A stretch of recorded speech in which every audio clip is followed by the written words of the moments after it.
So we don't have enough trauma readiness, resource, nor recovery to be so war inclined.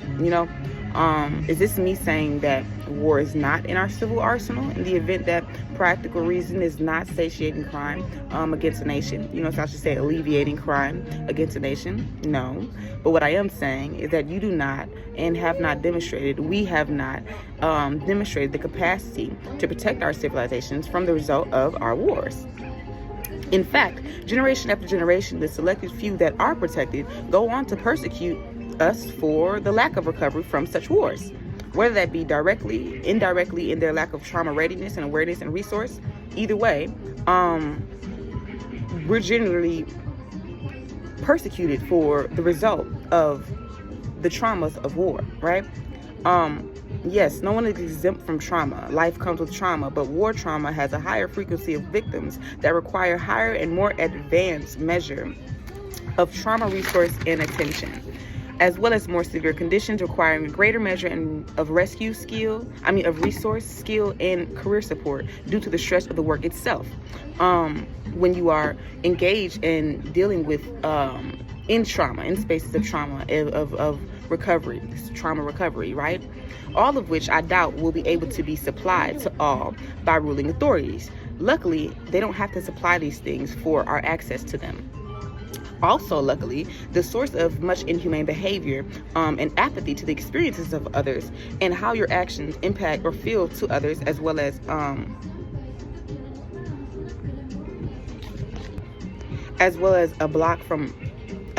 impractical reason, or a block from practical reason, is typically due to trauma, right? So that's the luckily there, because, the reason why this is a lucky thing, like, oh, this is great, that there's a correlation here, is so that our inclination to trauma recovery, resource, and reform equips us with the power to engage in a way that neutralizes inhumanity propagated of trauma.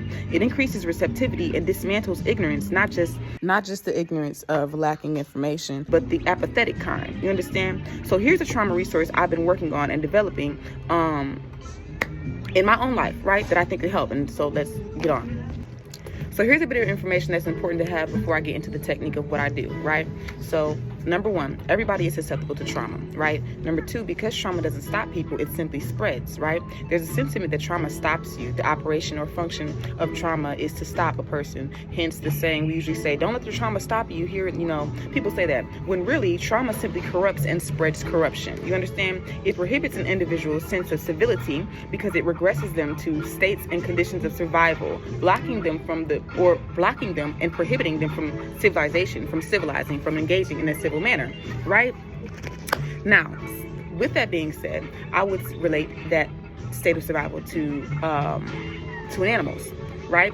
Civilization, in my terms, is the operation that pushes the human from the animal to sovereign being, right? The capacity to civilize themselves, to construct their own reality and rules and regulations and sciences. That's what civilization is, to advance and evolve themselves, right?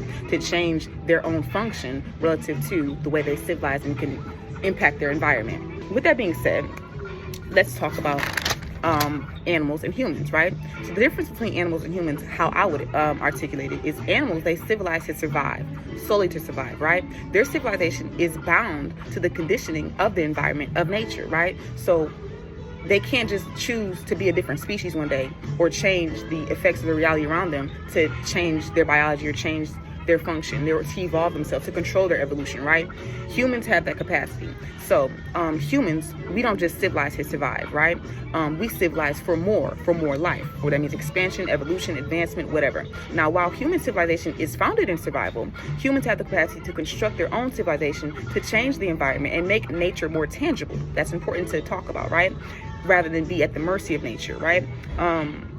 They can do this as to condition ourselves, right? When I say they want to be in control of their own evolution, their own advancement, their own expansion of where we're going to go as a species collectively, right?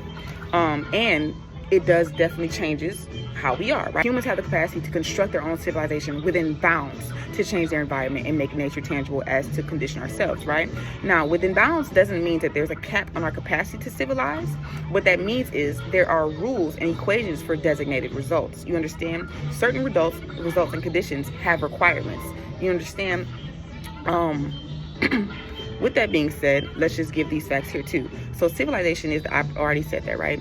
So what is conditioning? When we're speaking of conditioning in an ethical way is simply the application of a function that becomes autonomous, right? That's simply all it is. We're not talking about the abusive utility of conditioning people, you understand, to control. We're simply talking about conditioning in itself is simply the application of a function that becomes autonomous, right? So now it becomes your function, which is what we're talking about of how civilization, which I would say is a system, a program, an application, once it is applied, right, it conditions the being, the human, right, to that. This is why it's very important when assessing resolutions for conflicts within civilizations that we assess integral components or requirements that produce specific conditioning, because every conditioning, all the results have specific requirements for those results. You understand?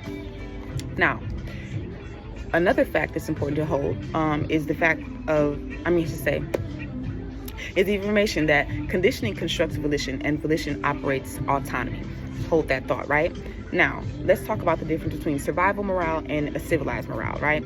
I would articulate a survival morale as a morale that is more animalistic, right? I would relate it to that. So it's a morale that is to survive. So any impulse, want, intrusive thought is going to be satiated in whatever means necessary. You understand? Whereas a civilized morale is strategic. It has rules, bounds as to condition to a desired conditioned state.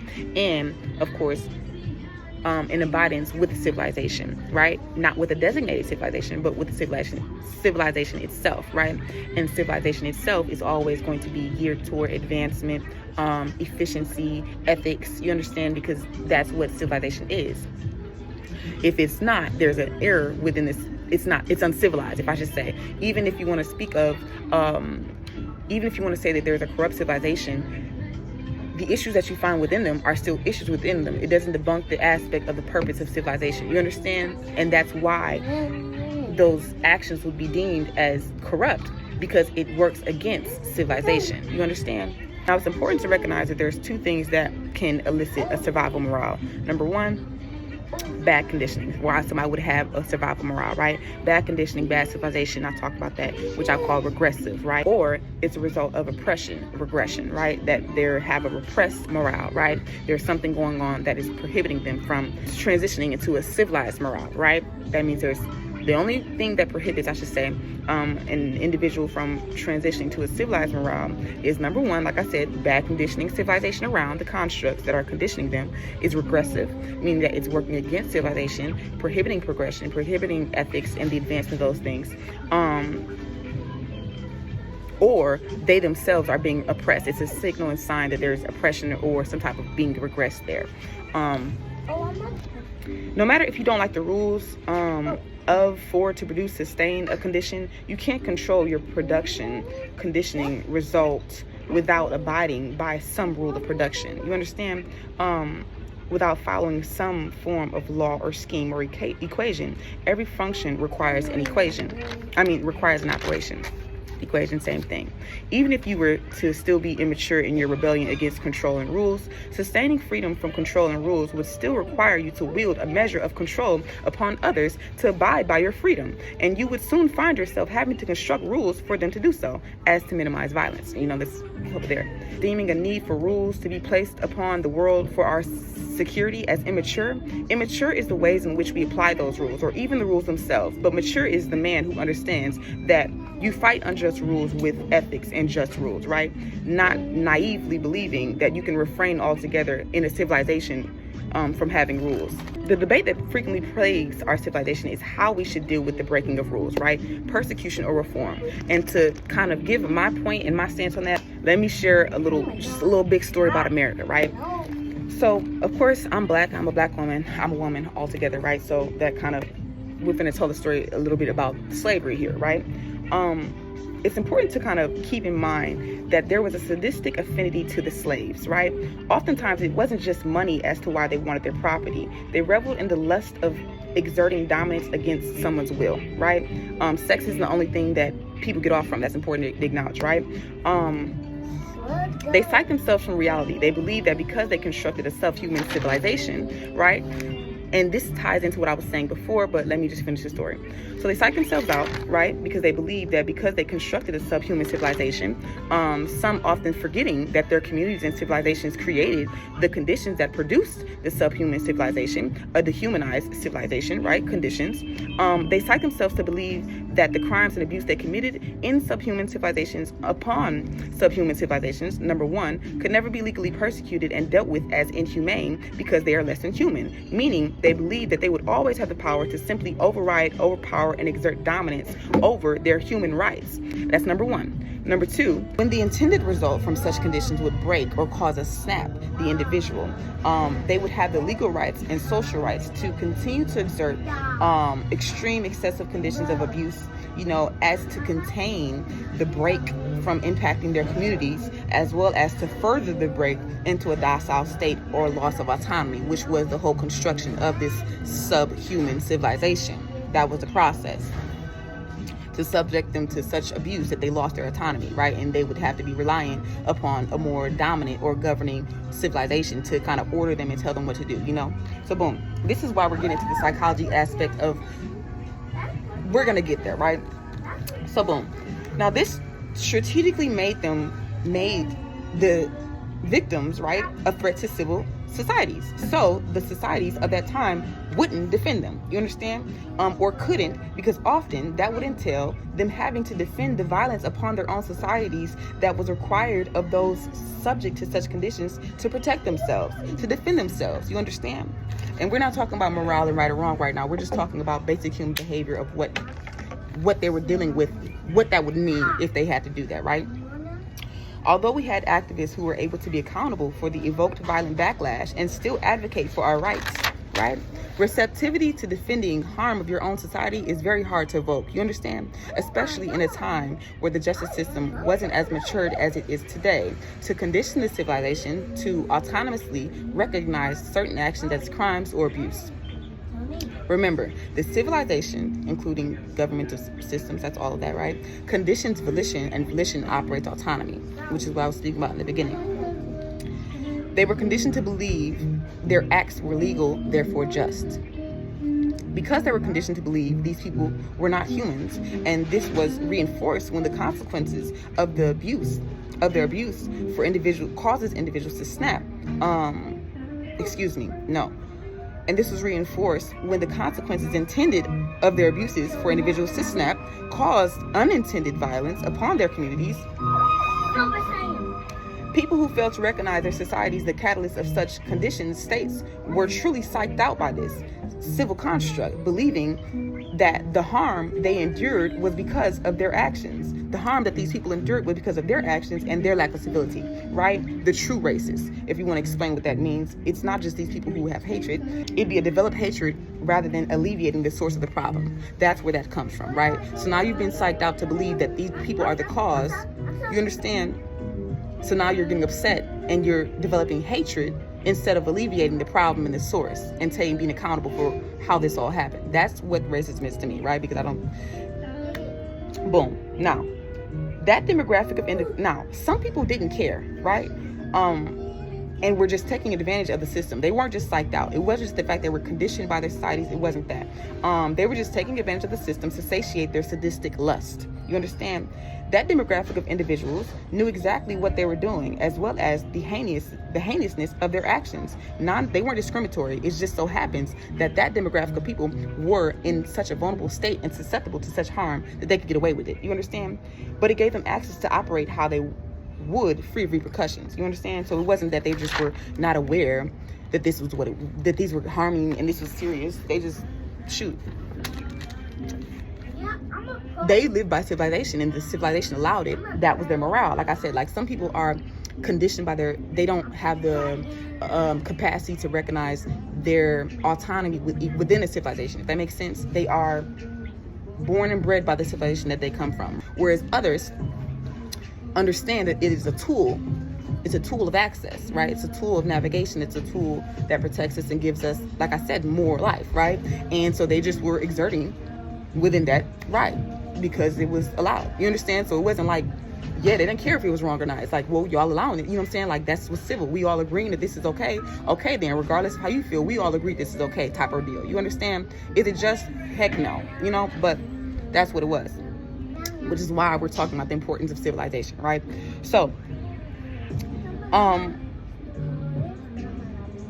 I believe that, so going back to the true races, right? I believe the hatred is really a result of the frustration of problems escalating because they were psyched out, you know, from the source of the problem, right? They didn't really, they were trying to blame the victims instead of dealing with the source. So it would eventually enrage them because they were going to be stoking, all their efforts would be stoking the fire rather than putting it out, right? It was revolutionary indeed. Now we're in a resolutionary period. You understand? It was very in a circle, because they weren't facing the truth. We're going to deal with this trauma now and help process and everybody heal and face their, you know, be accountable in this time period. Now, the call was coming from inside the big house, not in the fields. You understand? So they kept looking in the fields for the slaves. They need to be looking in the house.